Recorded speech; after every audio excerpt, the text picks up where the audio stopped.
Hello everyone, it's a pleasure to be with you today as we embark in insightful discussion about fraud auditing. Before we start, I want to introduce myself. My name is Lysta Ayu Febriyanti from accounting major in Widyatama University. So today I'm going to talk about the influence of professional skepticism, independence, and competent auditor ability to detect fraud. So what comes to mind when you hear cheating or fraud? And what do you do if fraud can increase rapidly among corporate organizations, even government agencies? So let's more explore about how auditor competence can uncover practice and condition and protect financial integrity. So what is the definition of fraud? According to Hirotogiman 2006, fraud is an act of breaking the law and violating all the rules and regulations carried out with the intention to cheat. Fraud is designed to personal or group advantage by exploiting opportunity dishonestly, which directly or indirectly harms other party. And so that fraud can be minimized. Of course, company and government agency need effective and efficient ways to improve control by understanding and comprehending fraud, types of fraud, characteristics of fraud, and ways to detect it. So this is the one of the theory of fraud. The name is fraud triangle. The fraud triangle can show the committing fraud is the someone committing fraud is opportunity, pressure, and rationalization.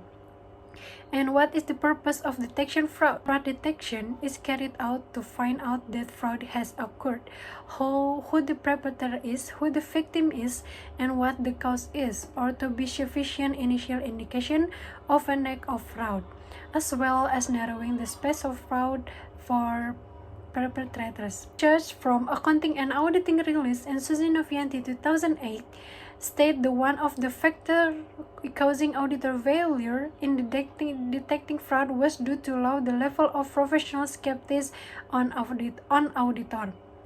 As you may know, an auditor who has attitude of professional skepticism will not simply trust the client explanation regarding audit evidence, and this will have a significant impact on the auditor ability to detect fraud.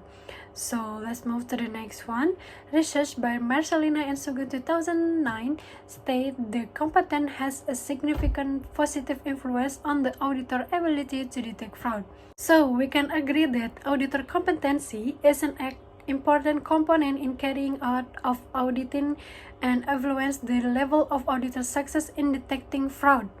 Auditors need to have knowledge, formal and continuing education, training and experience during audit to obtain good competence. So as a student, we can study accounting and auditing and prepare ourselves to become competent auditor with integrity in the future. The auditor ability to detect fraud still need to be improved. For this reason, joint effort are needed to improve the ability of auditor to detect fraud's financial statement. By improving auditor ability to detect fraud, we can build capital markets that are more transparent, accountable, and sustainable. But the question is, are we ready to make a concerted effort? And how can auditor ensure that fraud does not happen again in the future if they do not have the power to act in their finding? So we will never know what in the future hold, and we can only try to minimize it so auditor fraud doesn't get worse. Integrity is a key foundation in the world of finance, and fraud is considered a disgraceful act that cannot be tolerated. So I think this discussion is enough. I'm sorry if there are error and lack of frauds. Thank you. Bye.